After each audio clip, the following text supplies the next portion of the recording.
Bonjour à vous. Dans la dernière capsule que j'ai faite concernant la matrice, nous avons vu quelle était son origine, quel était le rôle ou la création de la Sophia et d'où venaient les archontes. Donc on a vu ce qu'on pourrait considérer comme étant la première partie de ce mythe de la création. Mythe dans le sens que c'est une forme allégorique pour raconter ce qu'il s'est passé. Donc, nous allons voir dans cette deuxième partie, puisque nous avons assisté à la chute de la Sophia et de l'anthropos, de l'humanité, dans la première partie, nous allons aborder ici l'aspect de remontée ou de rédemption de la création que représente la Terre, l'humanité, la Terre qui est devenue Gaïa Sophia, puisque nous avons vu que Léon Sophia avait chuté et était devenue la création qu'elle avait elle-même imaginée. Donc j'ai pris quelques notes afin d'éclaircir ce que je vais vous exposer. C'est pas le fruit de lecture, c'est vraiment le fruit d'une méditation que je vais vous exposer à présent. Et voilà, j'espère que ce sera compréhensible au maximum. Donc, par rapport à ce mythe, il est évident, comme nous avons vu, c'est que l'idée de l'anthropos, c'est une idée qui appartient à la Sophia. Elle rêve, on peut dire ça comme ça, de l'humanité de l'anthropos.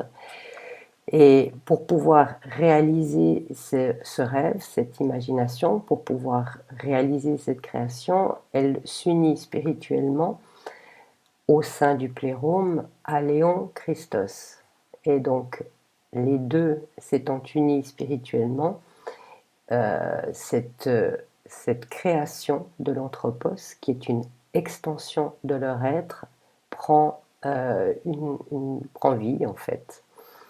Et puis, comme Sophia est absolument fascinée par sa création et qu'elle a envie de s'unir à elle, nous avons vu qu'elle choisit de descendre peu à peu, en quitter le plérôme et pour pouvoir habiter sa création.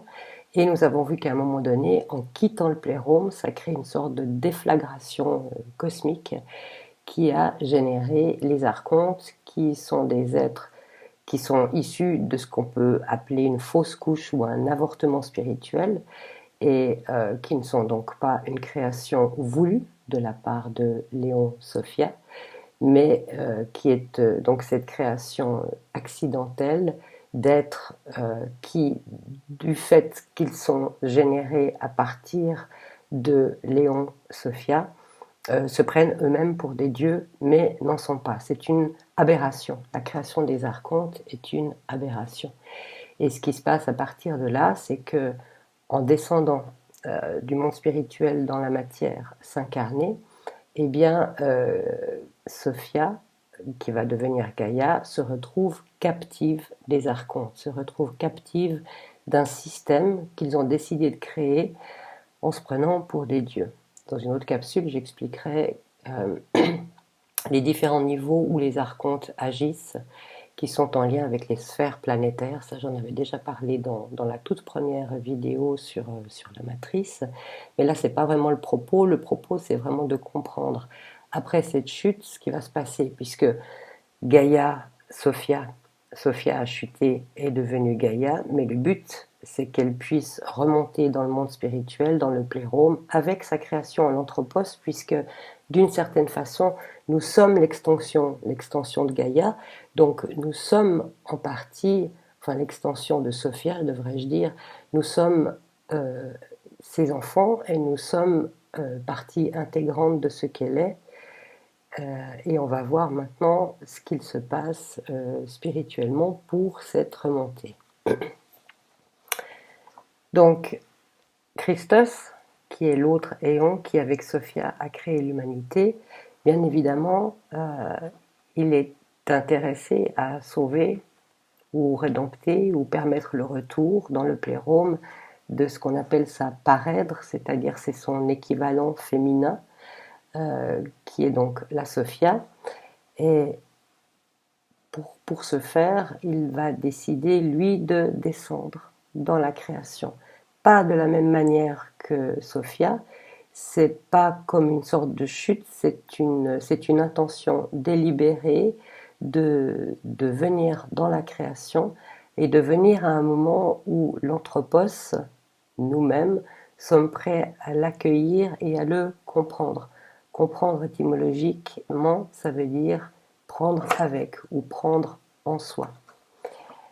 Donc, il descend du plérôme à travers les sphères, y compris celles qui sont gouvernées par les archontes, mais il n'est pas reconnu par eux. Et il va occuper pendant un certain temps la sphère du Soleil. Dans ma première capsule sur la matrice, j'ai parlé des sphères assez rapidement. Je n'ai pas parlé de la sphère du Soleil parce qu'elle est une sphère à part. Maintenant, on peut comprendre pourquoi elle est un peu une sphère à part, puisque nous avons vu dans le récit de la création, dans la deuxième capsule, qu'en fait, quand Sophia s'est trouvée désemparée suite à la création des archontes et du système solaire, parce que c'est eux qui ont créé le système solaire, il a trouvé un allié parce que au moment où le système solaire a été créé et surtout au moment où les archontes ont surgi, le soleil, notre soleil, est apparu également et qu'elle a trouvé dans le soleil un allié qui lui permet simplement d'avoir force et puissance, de pouvoir repousser, tenir à distance les archontes. Et donc nous avons vu dans cette dernière capsule que le nom du soleil, notre soleil, au moment de cette création, donc il est tout à fait contemporain de la création des archontes, mais n'en est pas un lui-même. Eh bien le soleil s'appelle Sabaoth. Donc le Christ en tant qu'éon quitte le plérôme à un moment donné et va s'installer dans la sphère du soleil et apporte son énergie à Sabaoth. Et dans cette sphère du soleil où il séjourne, il se retrouve en compagnie de Zoé. Nous avons vu aussi dans la dernière capsule que Zoé est la fille de Sophia et qu'elle représente la vie éternelle. Et il se charge de toute cette énergie de Zoé, de toute cette énergie de vie éternelle. Bien sûr, lui-même en tant qu'éon est éternel, mais là on parle de cette vie éternelle qui est capable de traverser la matière, de s'incarner dans la matière. Nous savons quelle était la mission du Christ quand il était sur terre. On va retrouver ça dans un instant. Et à un moment donné, quand il estime, ça c'est une présomption de ma part, quand il estime que l'anthropos est prêt à le recevoir et à le comprendre, si ce n'est intellectuellement, du moins avec la sagesse du cœur, eh bien, il décide à ce moment-là de descendre sur Gaïa, de rejoindre celle qui a chuté par amour pour sa création, Sophia devenue Gaïa, et il va s'incarner dans un homme qu'on connaît sous le nom de Jésus lorsque celui-ci a 30 ans. C'est l'épisode du baptême dans le Jourdain. Il se met alors à enseigner par l'exemple. L'enseignement du Christ est différent de beaucoup d'enseignements qui s'adressent plutôt à l'intellect. Lui, il enseigne par ce qu'il est lui-même, par des exemples très concrets. Il enseigne en étant un modèle. Et cet enseignement, qui est un enseignement par l'exemple, lui permet de rappeler à l'anthropos son origine divine. J'imagine que d'avoir l'opportunité de croiser Jésus, Christ, à l'époque, devait être quelque chose d'absolument extraordinaire et on devait se sentir vivifié, rien que le fait de l'entreapercevoir fût-ce de loin, puisqu'il portait déjà en lui cette énergie de vie éternelle et qu'il était quand même un néant, un archétype, l'archétype de la vérité incarné sur terre. Au début de sa mission, les archontes ne le reconnaissent pas. On va même dire que pendant toute sa mission, ils vont sentir que c'est un être d'exception, mais ils n'arrivent pas à savoir qui il est. Ils le voient comme un initié. Il y a eu déjà des initiés par le passé et ils voient Jésus comme un initié. Mais plus le temps passe, les 3 années du ministère de Jésus, et plus sa puissance émane et à travers l'homme Jésus, plus il rayonne cette énergie divine. Et ce qu'il se passe en fait, c'est qu'il consume le corps de Jésus. Il y a une énergie tellement puissante, imaginez, c'est un Dieu qui s'incarne dans un corps humain. Le corps humain, aussi pur et soit-il, euh, on voit dans la Bible la généalogie de Jésus, je sais il y en a 2, mais enfin, ça nous explique que au moment de la naissance de Jésus, il y a eu toute une préparation afin d'offrir le corps le plus pur possible à un être spirituel aussi élevé, à cet éon qui descend du plérôme. Donc, même si ce corps est très pur, il ne supporte pas la puissance d'un Dieu, c'est-à-dire que petit à petit, il se consume littéralement, il est détruit de l'intérieur, mais détruit spirituellement, détruit par la lumière, détruit par l'intensité de cette lumière qui habite ce corps humain. Donc, comme il n'a pas chuté, qu'il a décidé de descendre dans la création commune qu'il a engendrée avec Sophia, eh bien, il y a tout un processus qui s'enclenche à partir du moment où il est sur Terre. Nous allons voir ce que ça va avoir comme implication. Bien sûr que les archontes complotent pour essayer de se débarrasser de lui, parce qu'il est quand même gênant, il est en train de donner des vérités, il est en train de permettre à certains disciples ou des personnes qui le suivent d'apercevoir une sortie de la matrice, même si à l'époque peut-être que c'était pas conçu de cette manière-là, mais enfin, il ouvre la voie pour sortir de la matrice. Et ça met en danger tout le système de la matrice. Donc les archontes ne voyaient pas ça d'un bon oeil, parce que pour eux, les dieux, c'est eux, et c'est pas cette sorte de... eux, ils le considèrent comme un usurpateur, ou comme un empêcheur de faire une matrice en rond, si on peut le dire comme ça. Mais ils ne savent toujours pas qui il est vraiment. Ils se rendent compte que c'est quelqu'un qui a une puissance extraordinaire, mais ils ne savent toujours pas qui il est en vérité. Et en fait, ils vont apprendre qui est Jésus-Christ au moment de la résurrection. À ce moment-là, il va se passer quelque chose d'assez extraordinaire. Peut-être qu'il faudrait dire avant que... En fait, ce qui se passe, c'est que à partir du moment où Jésus meurt sur la croix, l'être Christ s'unit complètement à la planète Terre, en énergie. Il fait ce que Sophia a fait, et il devient lui aussi la Terre. Il refait une union mystique sacrée avec Sophia au sein de la Terre, de cette création commune, puisqu'ils ont créé communément l'anthropos, et que le lieu de vie de l'anthropos, c'est la Terre, qui est devenue le corps de Gaïa. Mais depuis la mort du Christ et sa résurrection, la Terre est devenue le corps de Sophia et Christos. C'est un épisode extrêmement important à comprendre, parce que le processus de remontée, ou qu'on peut appeler de rédemption, de remontée dans le monde spirituel jusqu'au plérôme, a été enclenché à ce moment, au moment où le Christ s'est uni à Sophia Gaïa et a pris la terre comme étant son propre corps également. Et à partir de là, la vibration de la terre a commencé à changer. À partir de là, la terre, petit à petit, commence à être libérée de la matrice. Mais bien sûr, pour que cette libération soit consommée et totale, il faut que l'anthropos, l'émanation de Sophia et Christos, en prennent conscience et travaillent en ce sens. Sophia et Christos ne vont pas remonter dans le plérôme sans l'anthropos, sans l'humanité, puisque nous sommes l'émanation de Sophia et Christos. Donc, on remonte avec eux.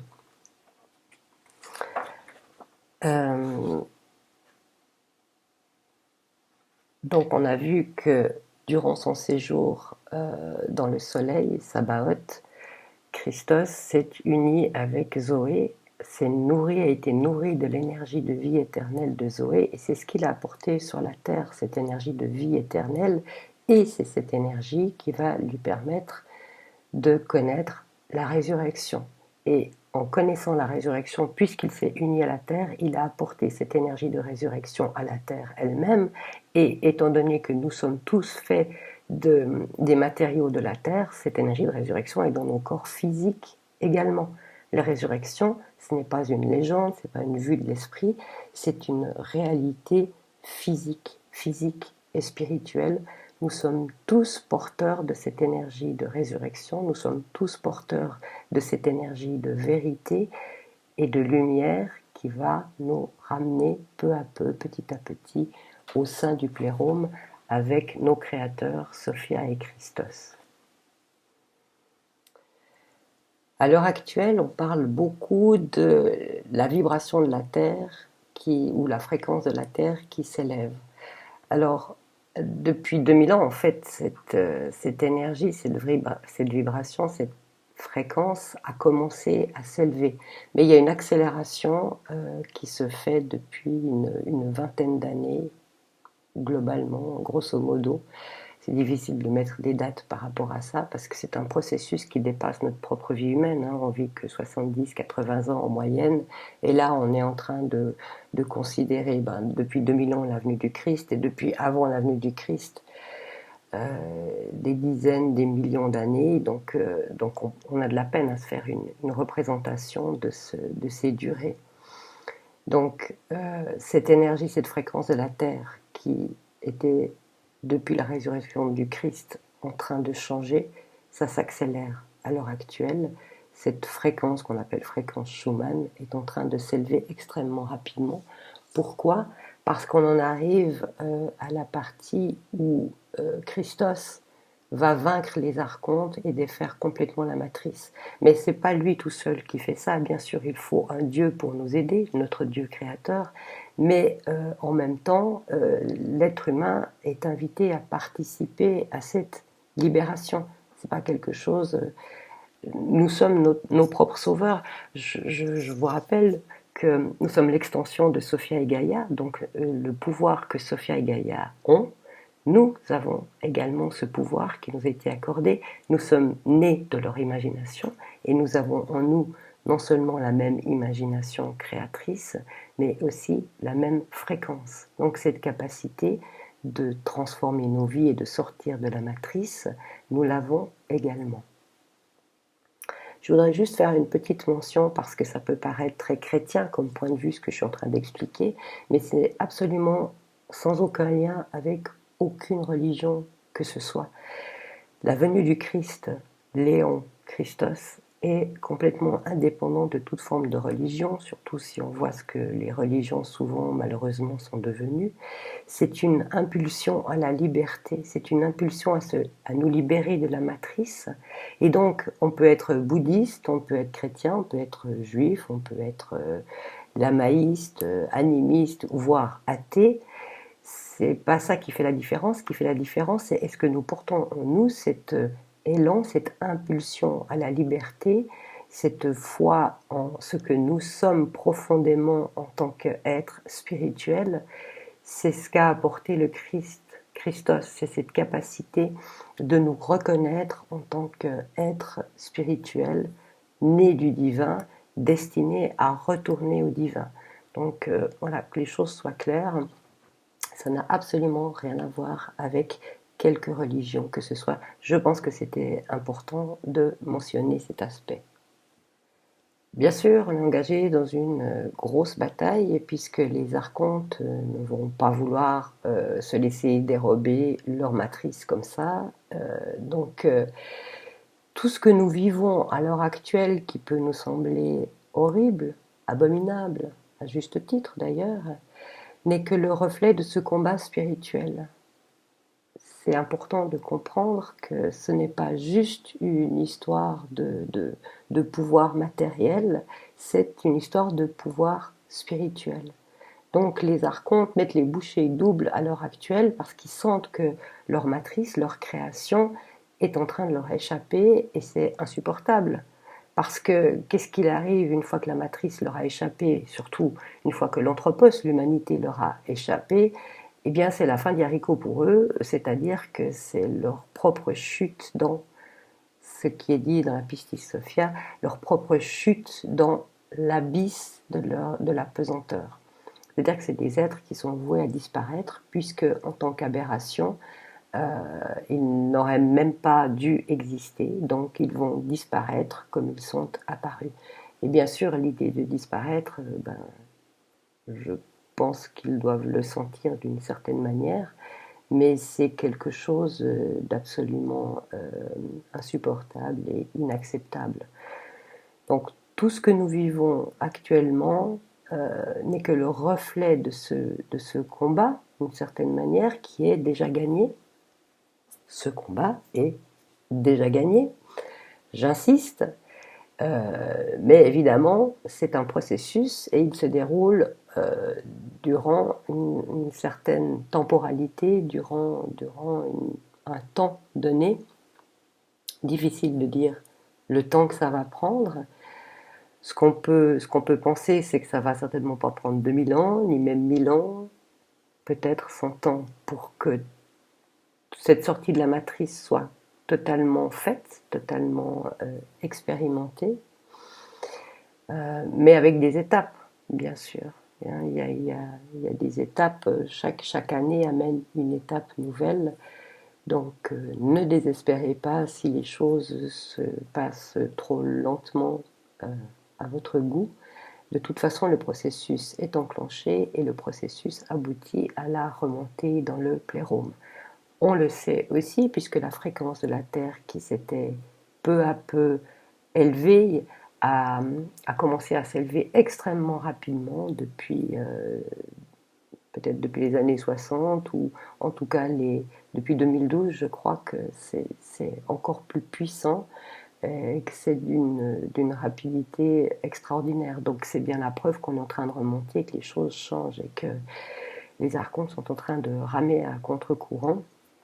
Donc ils essayent tout ce qu'ils peuvent pour essayer de maintenir un maximum d'âme dans leur matrice par la peur, par le mépris, par la manipulation, par le mensonge, parce que c'est tout ce qu'ils connaissent et que on maintient les gens en esclavage quand on leur fait peur d'un côté, et puis quand de temps en temps on leur ajoute un petit sucre sous le nez de l'autre côté. Nous verrons dans d'autres capsules que la méthode pour maintenir la matrice de la part des archontes est à la fois une méthode de manipulation et une méthode de séduction. Et pour terminer, pour comprendre que cette sortie de la matrice doit se faire en étant triomphant des archontes, il faut savoir que nous allons devoir, en tant qu'humanité, avec l'aide de Sophia et de Christos bien sûr, nous confronter au chef suprême des archontes, le fameux Yadalbaoth, qui est considéré, selon les écrits évangéliques, comme étant l'antéchrist. Donc c'est une phase par laquelle l'humanité va devoir passer. Nous allons tous devoir passer par ça, accompagnés de Christos et de Sophia, et nous avons la capacité de tenir tête à Yadalbaoth. Donc c'est important de savoir que le processus est enclenché et que nous avons déjà gagné, mais qu'il y a comme ça des étapes que nous devons franchir et que nous allons franchir. Je vous ferai une autre vidéo pour comprendre un petit peu mieux, encore une fois, qui sont les archontes, sur quelle sphère ils gouvernent et comment ils gouvernent, et les choses que nous avons besoin de lâcher pour pouvoir être libres.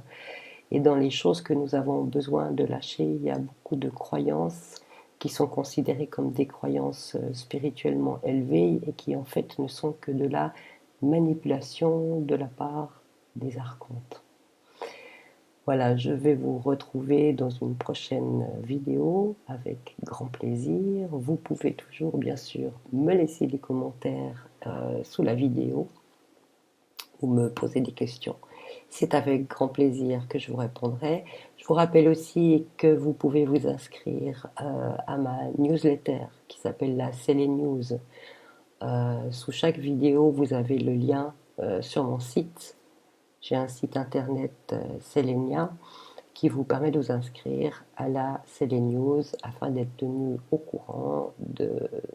En principe, je sors une newsletter tous les 2 mois et certains sujets que je ne peux pas traiter par vidéo ou que je peux plus facilement approfondir par écrit, vous les aurez grâce au Célé News. Voilà. Je vous souhaite de passer une bonne journée. Je vous rappelle que nous sommes tous en train de gagner, que ce n'est pas facile, bien sûr, mais c'est grâce à ces contraintes que nous découvrons notre propre lumière. Nous, en tant qu'êtres humains, avec Sophia et Christos, sommes capables d'émaner cette lumière et la lumière dissout l'ombre. Comment aurions-nous su que nous possédions cette lumière si nous n'étions pas confrontés à l'ombre? Allez, bonne journée, à tout bientôt, je vous embrasse. Bye bye.